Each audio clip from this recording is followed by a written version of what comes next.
Қарсыластарды сұлатқан Жәнібек қазақ стилі Әлімханұлы, міне назарларыңызда 2-1 өзіне тиесілі белбеуді Жәнібек Әлімханұлы осы жекпе-жек барысында қорғайды. Енді инсайдерлік ақпарат, қадірменді жанкүйерлер, дәл осы кездесуде жеңіске жеткен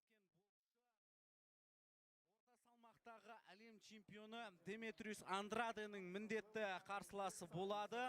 Мұны осы кездесудің алдында Топран промоутерлік компаниясының басшысы Боб Арум айтты.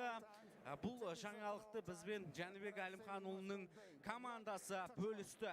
Сонымен барлығы да дайын. Ал Жәнібек, алға бүкіл қазақ елі, бүкіл қазақ жұрты дәл қазір сенің тілеуіңді тілеп отыр. Өз-өзіне өте сенімді батырымыз. Жекпе-жек басталды. Рингтің ортасын Жәнібек Әлімханұлы алды да джеб соққысымен бастады. Өте жақсы сериялы соққы. Тағы да бір джеб. Денесі де Жәнібектің қарсыласқа қарағанда ірілеу екенін көріп тұрсыздар. Тағы да бір оң қолмен жақсы соққысын қарсыласына дарыта білді. Жәнібектің басты қаруы бұл сол қолы. Сол қолмен ұратын хук соққылары, аперкот және қиып тұрып ұратын сәттері де бар. Қазір оны алдағы уақытта көре жатармыз. Осы кездесуді өткізу үшін бүйірден ұрды. Осы кездесуге дайындық барысында Жәнібек Әлімханұлы 120 раундтан тұратын спаррингте өткізді. Гарсияның жаттығу залына барып, сол мықты бапкердің жақсы боксшыларына да қарсы кездесу өткізді. Спарринг қой енді ол кездесу болғанда. Бірден агрессивті түрде Жәнібек Әлімханұлы бастады. Бірінші номермен жұмыс істеуде. Қарсыластың соққысын өткізді де өзінің сериялы шабуылын көрдік. Қысым жасауда. Хасанды қыспаққа алып, Андикам тарапынан жасалған соққыларды да көрдік. 2 мәрте ұрды. Екеуі де Жәнібек Әлімханұлының қорғанысына тиді. Орта салмақтағы жігіттер 72-6. Сондықтан да лимитті сәтті орындады. Жәнібек Әлімханұлы да.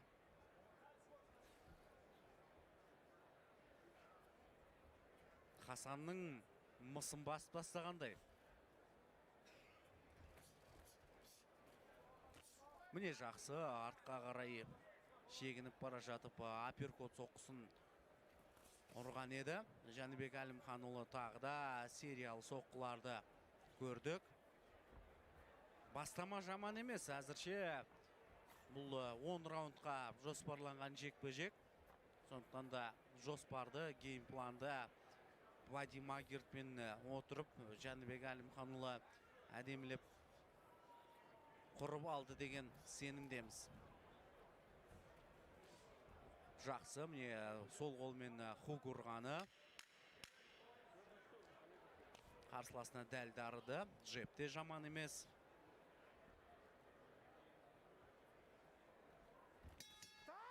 Соңғы болып бірінші раундтағы соққыны Жәнібек Әлімханұлы жасады.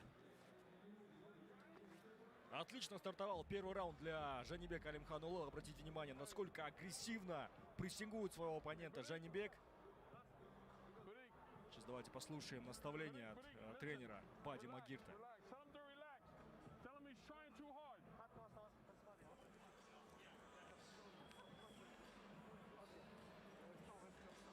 Да, очень мало показали нам угол Жәнібека, к сожалению.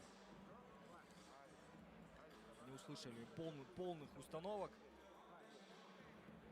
Надеюсь, что во втором раунде в перерыве нам также покажет угол Жәнібек Әлімханұлы, чтобы мы услышали установки от Бади Магирта и, конечно же, от всех секундантов нашего боксера. О регалиях, о значимости этого поединка мы рассказали вам ранее, во время выхода двух спортсменов к рингу. Ну а теперь возвращаемся в ринг. Снова начинает прессинговать своего оппонента Алимханулла. Очень расслабленные, причем супер настроены. 10-0 у Алимханулла на данный момент рекорд. Из 10 побед 6 побед нокаутом. Что же касается его оппонента Хасана Ндама, 38 побед, 5 поражений. Из 38 21 победа нокаутом. Отличная комбинация от Жанбека. Есть, конечно же, небольшое преимущество в размахе рук от спортсмена из Франции, но, по крайней мере, за эти 2 раунда этим преимуществом не пользуется Хасан. Слишком уж ужасен прессинг Алимханулла, поэтому не успевает удерживать своего оппонента на ударной дистанции Ндам. Режет углы постоянно Алимханулла. И снова атака от Жанбека. Спонсор спортивных эмоций 1xBet на данную минуту оценивает шансы Терренса Кроуфорда следующим образом. Победа первого коэффициент 1.09, ничья 31 и победа второго Терренса Кроуфорда 8.3. Снова клинч, очень много клинча в последнее время мы с вами наблюдаем, особенно во втором раунде. Напомню, что это защита 2 поясов Жанбека Алимханулла. А вот для Терренса Кроуфорда это возможность, наверное, снова войти в элиту. Передней рукой здорово работает апперкот. И попадает сейчас точно. Снова клинч. Что же касается французского боксера камерунского происхождения, он был в свое время чемпионом в среднем весе по версии WBA и также по версии WBO. 2 ведущие, скажем так, версии. 45 секунд остается до окончания второго раунда. Снова апперкотом атакует Алимханулла. Говоря о Жанбеке, можно сказать, что все в любителях, абсолютно все, что можно выиграть, выиграл, кроме Олимпийских игр, к сожалению. И был чемпионом мира, и был чемпионом Азии, и чемпионом азиатских игр. Обладатель непобежденного рекорда. Ну и самое главное, конечно же, это его история. Хочешь быть лучшим, нужно отправиться туда, где бьются и тренируются лучшие. Если кто не видел, кто не знаком с той историей становления Жанбека Алимханулла как профессионального боксера, обязательно гляньте документальные фильмы, которые снимали независимые авторы и, конечно же, и сама команда Жанбека Алимханулла. Но сейчас на ваших экранах участник главного боя сегодняшнего вечера. 3-й раунд. Омаханның оғланы Терренс Кроуфорд қазір дайындыққа кірісі. Sean is real good at making you fight his fight. You know, standing there trading with him. Sometimes I can get drawn into that wheel of, all right, you want to fight, let's fight. It works, but at the same time, sometimes it's not needed. I can do things a lot easier. But at the same time, if it comes to that point, then it will be a firefight.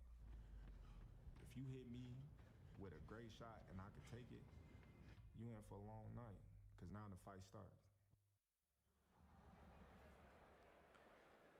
Міне, Терренс Кроуфорд жаңа дайындығы қалай өткенін де айтты. Жекпе-жек өткізгің келеме, өткіз дейді. Ал бізде 3-ші раунд Жанбек Алимханулла шабуылда. Сол бірінші нөмірмен жұмыс істеуде. Әлі Хасан Ндам Нжикамға ешқандай мүмкіндік беріп жатқан жоқ. Бұрыштан бұрышқа қуып жүр. Енді қаншалықты қазір Ндикамның дайын екен бұл кездесуге көреміз. Физикалық тұрғыдан бұрышқа тақап қойып 2 мәрте Алимханулланың ұрғанын көрдіңіздер. Шабуыл ары қарай жалғасуда. Мүмкіндік беруде Жанбек Алимхануллы да бұл кәсіпқой бокс және жанкүйерлерге шоу керек, сол шоуды Жәнібек ұйымдастыруда. Шамаңды көрейін, бері қарай келші, бауырым деп өзіне шақырды, бірақ Андикам осы бір сәтте шабуылға шыққан жоқ. Клинч. Бірақ немқұрайлы да қарауға болмайды франциялық боксшыға. Талай осы кәсіпқой бокстың қиыншылығын көріп, талай жекпе-жек өткізген жігіт Хасан. Аперкот, тағы да клинч. Хасан бірден шабуылы сәтсіз шықса, Жәнібекті құшақтай кетуде.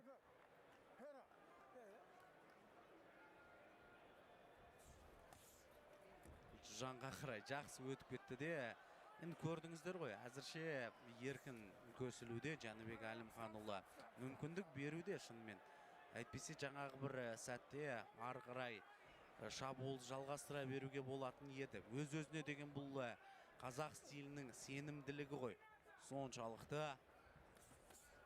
Енді осы уақытқа дейін айтқан әңгімесі үшін Ынжикам жауап беру керек. Қазір сериялы шабуылдар Жәнібек Әлімханұлы тарапынан жасалған. Төрешіде Ынжикамға қарауда.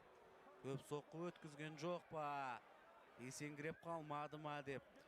Мандалай Бейдің шығатын жері қайықта деп жатыр қазір Ындикам. Қарқынды арттырды. Жәнібекті аяқтағысы келіп жатқан жоқ бұл жекпе-жекті, өйткені көру керек, ел көру керек, жұрт көру керек Әлімханұлының қандай боксшы екен. Егер Хасан мында Ынжикам осылай қорғанбайтын болса, қазір төреші есепті ашады. Алғашқы нокдаун Жәнібек тарапынан жасалған.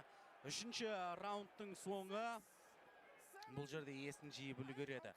Хасан егер төреші мүмкіндік беретін болса, одан кейін ары қарай гонг те бар. 3-ші раунд аяқталды. Жәнібек Әлімханұлы жарайсың. Сөзіне сенімді, мықты. Тіпті отырып жатқан жоқ. Жанкүйерлерге де естіп жатқан жоқ. Қайдасыздар дейді. Ал біз осы орайда айта кетейік, спорт эмоцияларының демеушісі OneXBet букмекерлік кеңсесі бүгінгі жекпе-жек кешінің басты айқасында шығатын Теренс Кроуфордтың жеңісіне 1-0-9, Шон Портердің жеңісіне 8-1 коэффициент ұсынуда. Осы бір соққы негізі қатты да тиген жоқ. Ары қарай аперкотпен жақсы іліп алды да, сол қолын сұғып алған сәтті көрдіңіздер.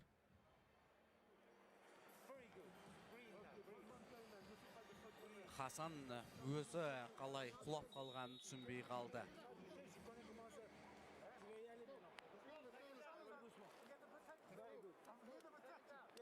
Жо, мен дайынмын дейді. Мен дайын, барлығы жақсы. Қазір кездесуді ары қарай жалғастыра алам дейді.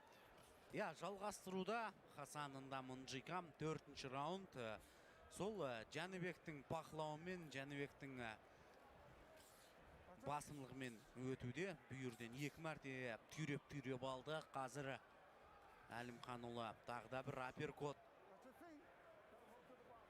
Кез келген стилде қазір жақын қашықтық болсын, алыста болсын, 2-ші номермен болсын, Жәнібектің айқын басымлығы көрінуде. Негізі Хасаннан шамалы бір ширақ әрекеттерді біз күткен едік.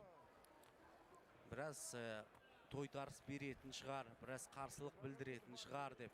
Өйткені Монте-Карлода дайындалды франциялық боксшылармен бірге. Дайындығы қалай өткені толық белгісіз.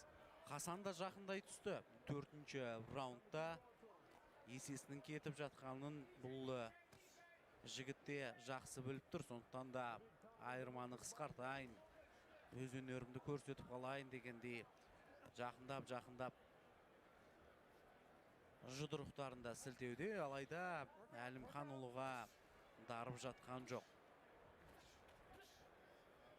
Бүйірден жақсы ұрып алды қазір Жәнібек. Қорғанысы да әдемі. оң қолын түсіріп алған, сол қолмен сол жағын толығымен жауып алды. Не қарсыласының соққыларын мүлде өткізіп жатқан жоқ. Әдемі апперкот. Мүмкіндік беруде бұл жерде, егер Жәнібек шындап кірісетін болса, бағана 3-ші раундтың өзінде жекпе-жекті аяқтап тастар еді. Шоу керек. Көрермен назарын аударту керек. Басқа чемпиондар да бұл жекпе-жек барысын тамашалап отыр ғой. Оларға да ескерту жасау керек Жәнібек Әлімханұлына. Жақсы апперкот, одан кейін оң қолмен сериялы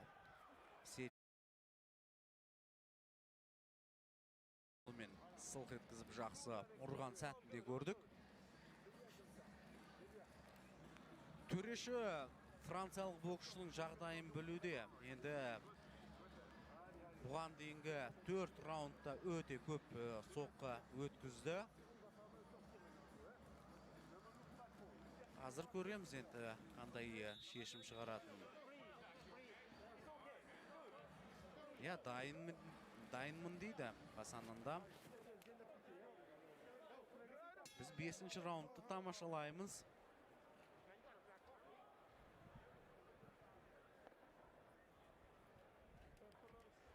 Стартует 5-й раунд этого поединка. Половина поединка уже позади. Только что в перерыве осматривал рефери, точнее консультировался с врачом о состоянии Хасана Ндама. И сейчас обрушит буквально град ударов Жаныбек Алимханұлы на своего оппонента.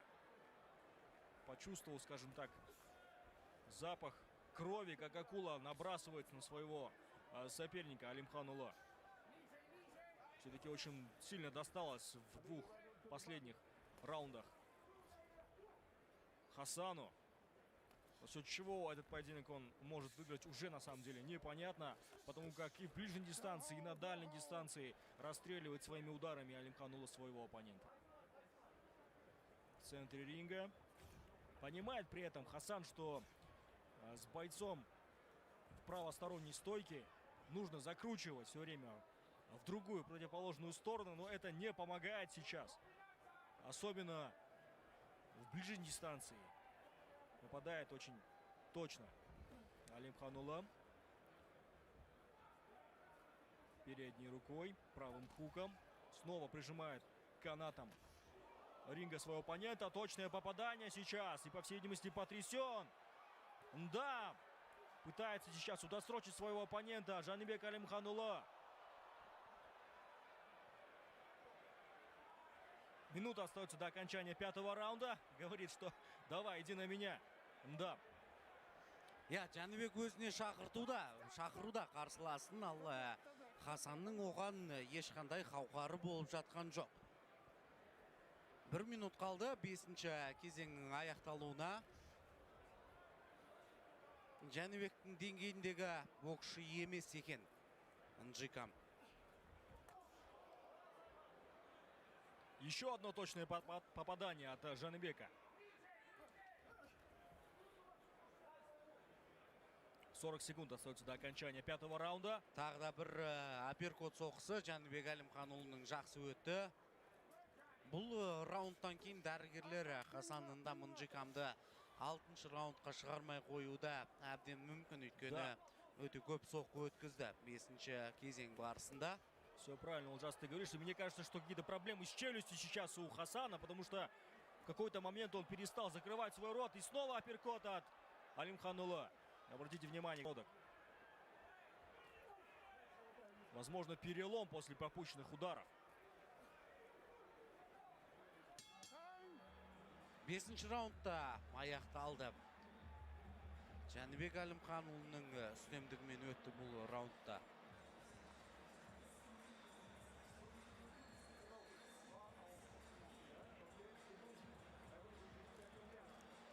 Міне Хасанында Нджикам назарларыңызда біраз соққы алған көрініп-ақ тұр.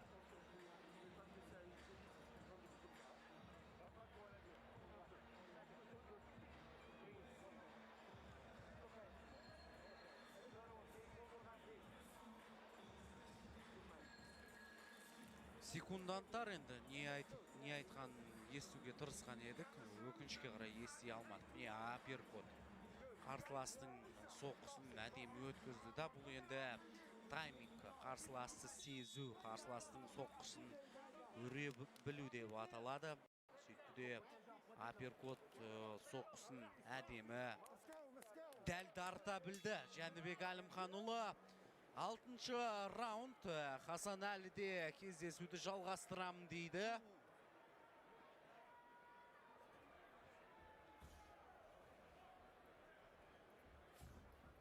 Жәнібек Әлімханұлының көзіне қарасаңыздар аш қасқырдай. Алға қарай ұмтылып тұр тек қана.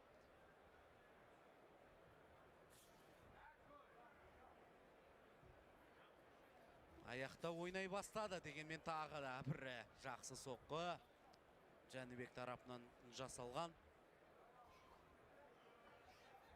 Өз-өзінен қорқып жатқан секілді Хасан Ындикам. Жәнібек әшейін жалған қимылмен иығын қимылдатып қалса болды, артқа қарай қашып, сескеніп өнер көрсетуде.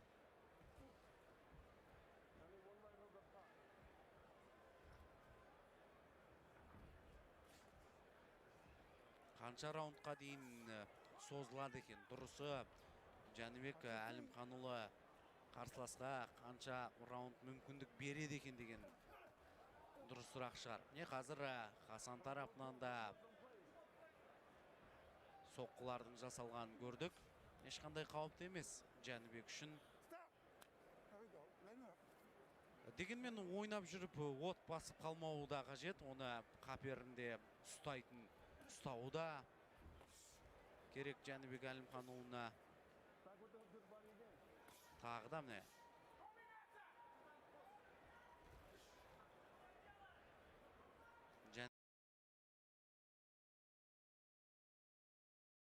Жәнібек Әлімханұлы жасаған 2-3 соққы қарсыласқа дәл тиді.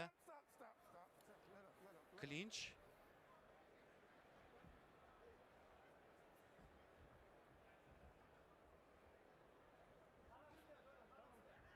Күтуде. Көрдіңіздер ғой, жалған қимыл осының өзінен Хасан Ындикам сескеніп, артқа қарай шегініп жүр.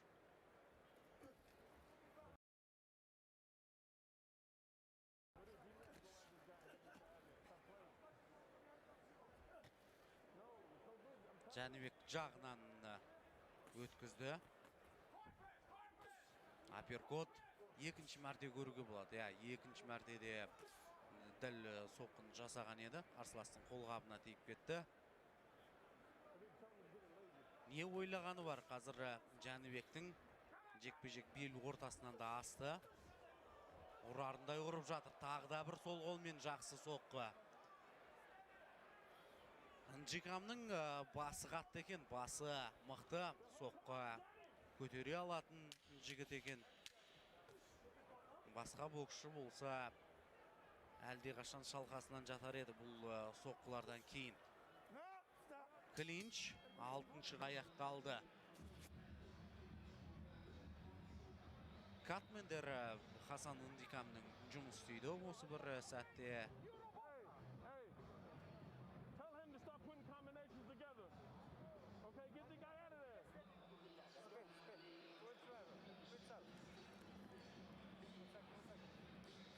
Қазір бодимейкерде айтып жатыр ғой, Берік Сұлтанға, Жәнібекке айтшы, комбинацияларын тоқтатып қалмасын деп, соңына дейін жеткізсін деп.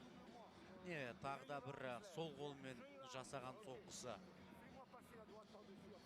2-3 соққы ары қарай Жәнібек қарсыласына есін жиып алуға мүмкіндік береді. Төреші болса, Хасан Ындикамның жағдайын тағы да сұрады. Франциялық боксшы жалғастырамын дейді. Жігерлі екен расында. Намыс деген ішінде енді Хасанның жанып бара жатыр ғой. 7-ші раунд. Бапкердің ақылын қаншалықты қазір орындайтын көрейік Жәнібек Әлімханұлының.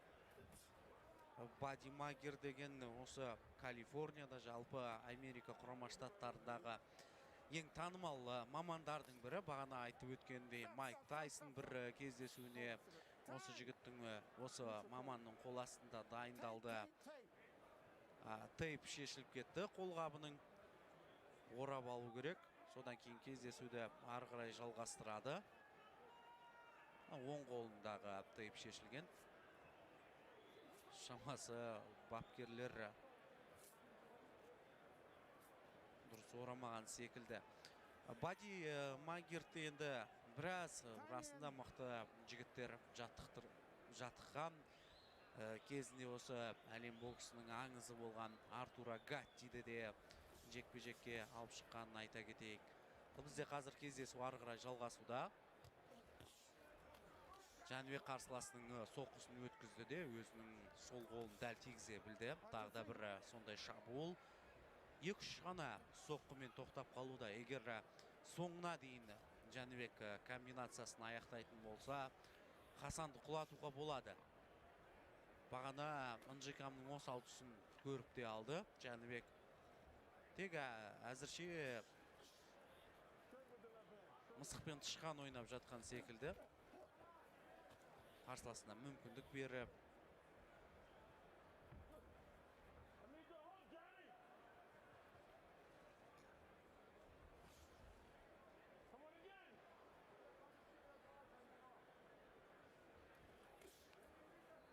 Аперкот.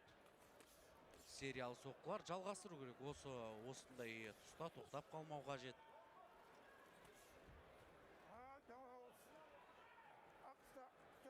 45 секундтай уақыт бар. Міне чемпиондарың осы ма дегендей қазір кейіпте жүр Жәнібек Әлімханұлы. Мұндай чемпиондарды мен 10 раунд бойы қуып жүріп сабай алам. Маған бұдан да мықты қарсылас керек деп ар жақта топ-рангтың басшысы Боб ақсақалы Арунге айтып жатқан секілді. Енді соны меңзеп жатқандай кейіп танытуда. Тағы да міне жақын қашықтықта сериалы біраз соққылар Жәнібек Әлімханұлының. Әлі мықты екен, шынамды екен франциялық боксшы көрсетуде. Уақыт аяқталды. Ар жақта гонг істемей қалды ма, түсініксіз жағдай. Қолғабын тағы да дұрыстап орап алу керек. Жоқ, уақыт біткен жоқ. Қолғабын тағы да дұрыстап орау керек. Бағана оң қолын ораған еді ғой. Енді сол қолының тейпі де шешіліп кеткенін көріп тұрмыз. Негізі бір 7-8 секунд қана қалған еді осы 7-ші раундтың аяқталуына. Бет аузының бәрі қанға боялған Хасанның. Қайда жүрмін, не істеп жүрмін деп іштей ойлап та жатқан шығар бұл жігіт. 10 секунд. Жәнібек тағы да белсенді бұл раунд барысында. Айқастың бұл кезеңі де артта қалды. Тағы да әрине Жәнібек Әлімханұлының басымдығымен.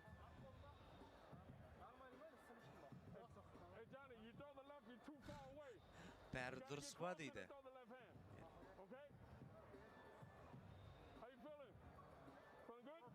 Өз-өзіңді қалай сезініп тұрсың?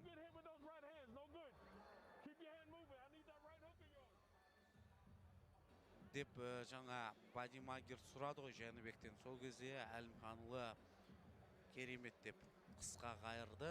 Содан кейін бапкер айтады. Шабуылды соңына дейін жеткізу керек. 2-3 ғана соққы ұрып жатсың. Бұл жақсы дүние емес дейді.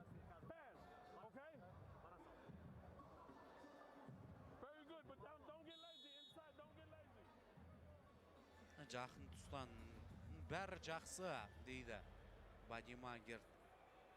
Жақын тұстан біраз жұмыс істеу керектігін айтты. Хасан әрең тұрды 8-ші раундқа.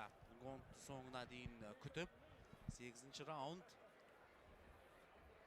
Стартует 8-й раунд этого поединка. Нас За счет чего до сих пор на ногах двигается и стоит Хасан Ндам Нджикам, мне на самом деле непонятно. Непонятно, наверное, и Джанибеку Алимханулло после стольких нанесенных ударов, стольких пропущенных ударов. Но, на мой взгляд, были моменты, где можно было даже, наверное, остановить или вызвать врача, потому что ненужный ущерб получает бывший чемпион камерунского происхождения. Жаныбек Әлімханұлы қазір шабуылға шыққан кезде Хасан Ндамның аяғын басып қалуда. Төреші де қырақ екен. 2 мәрте Жаныбек Әлімханұлы басты. Екеуінде көрді де қазақстандық боксшыға ескерту жасады. Аяқтан баспа дейді. Өзі әрең жүрген Хасан ғой дегендей. Но самое главное, Уалихан, что в предыдущем поединке мы видели, как рефери остановил это избиение, да, когда дрался Арауха. Здесь же сколько урона получил. Енді Арауханың қабақ ол жекпе-жекте жарылды. Бұл жерде қабағы жарылған жоқ Хасан Ндам Нджикамның, және мінезді боксшы екенін де көріп отырмыз. Сол мінездің арқасында, намысының арқасында соңына дейін шыдауда. Да, возможно, все-таки боец чемпионского калибра, пускай и бывший чемпион, но тем не менее поясами обладал, поясами владел, дрался в чемпионских поединках. Ну и для Жанибека Алимханулло, конечно же, это показательный поединок, особенно драться в андеркарде главного события вечера Терренса Кроуфорда и Шона Портера. Снова сейчас несколько точных хуков, показывает всем своим видом Ндам, что с ним все в порядке, но на самом деле не в порядке. Обратите внимание на физиономию. И снова быстрая атака, прижимает канатом ринга сейчас своего оппонента. Зрители на заднем фоне просто в шоке от этого одностороннего избиения. Ну вот как раз таки в этом и заключается казах стайл, да, Уалихан? Қазақ стайлда бұл кездесу барысында күллі әлемге әдемі паш етуде. Клинч, одан басқа енді Хасанның мүмкіндігі болып жатқан жоқ Жаныбектің шабуылдарын тоқтатуға. Снова точная атака. Право апперкот. По подбородку сейчас. Да, и останавливает поединок. Жекпе-жек тоқтатылды. Жаныбек Әлімханұлы бұл айқастың 8-ші раундында жеңіске жетті. Таза жеңіс, төрешіде дұрыс шешім қабылдады. Өйткені Хасан Ндам Нджикам өте көп соққы жіберді. 11-ші жеңіс Жаныбек Әлімханұлының кәсіпқой бокстағы. Дәрігерде шаршалаңда. Енді Хасанда келіспейтіні түсінікті. Мен соңына дейін жұдырықтасатын едім деген секілді әңгімелерді айтып та жатқан шығар, бірақ төреші шешім қабылдады. Егер жалғастырғанның өзінде де бұл менің уақытым дейді. Қазақ стилі әлемдегі нөмірі 1-ші дейді. Орайды да енді әдемі пайдалануда ғой. Расында Жаныбек Әлімханұлының командасы бүкіл Америка құрама штаттарында бағана айтып өткендей ESPN телеарнасында көрсетуде. Сондықтан да әлем жұртының, Америка жұртының назарын аударатын керемет мүмкіндік. Хасан кәсіпқой бокстағы өзінің тағы бір жеңілісін тапты. Жаныбек Әлімханұлы болса өзінің рекордын 11-0-ге жеткізді. Және 7-ші нокаут.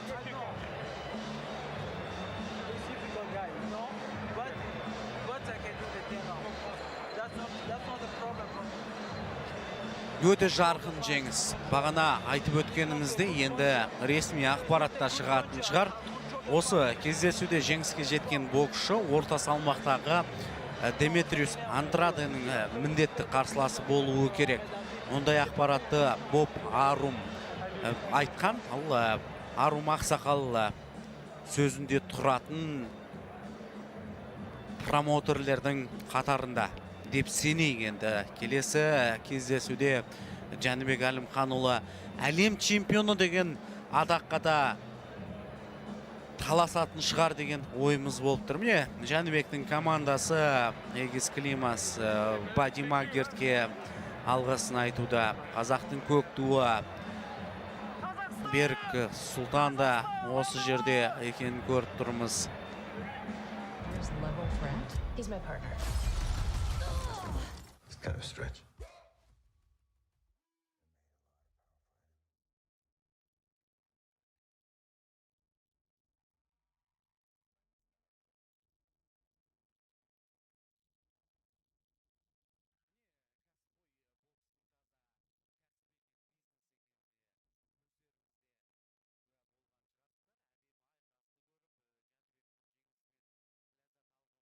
Еді әдемілеп тұрып, бірақ ортасына жарнаманы осылайша орналастыра салды ұйымдастырушылар. Мандалай Бэй, Теренс Кроуфорд пен Шон Портер арасында жекпе-жек өтеді. Басты айқасында дәл осы кездесуде Жәнібек қазақ стилі Әлімханұлы қазақтың атын тағы да әлемге танытты. Жәнібек қазақ стайл Әлімханұлы, міне назарларыңызда 2 минут 40 секунд өткенде 8-ші раундтың төреші бұл жекпе-жекті тоқтатты. Жарқын жеңіс орта салмақта, білесіздер, ойып тұрып орын алатын бір әлемдік боксшымыз бар. Ол Геннадий Головкин, соның орын басатын осы Жәнібек Әлімханұлы болатын шығар. Спортқа тігулер. Сенің сәтін келуде. Команда алға. Жеңіс алыс емес. Тарихта өз ізіңді қалдыр. Сенің командаң, сенің жетістігің.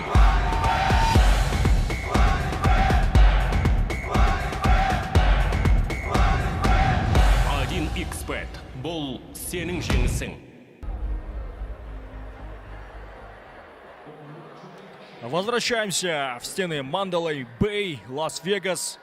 Нам снова напоминает главное событие сегодняшнего вечера. Организация Top Rank Main Event. Это Теренс Кроуфорд. 5-я защита пояса для Кроуфорда. И его соперник Шон Портер, бывший чемпион. Бывший двукратный чемпион в этой весовой категории в полусреднем весе. Шон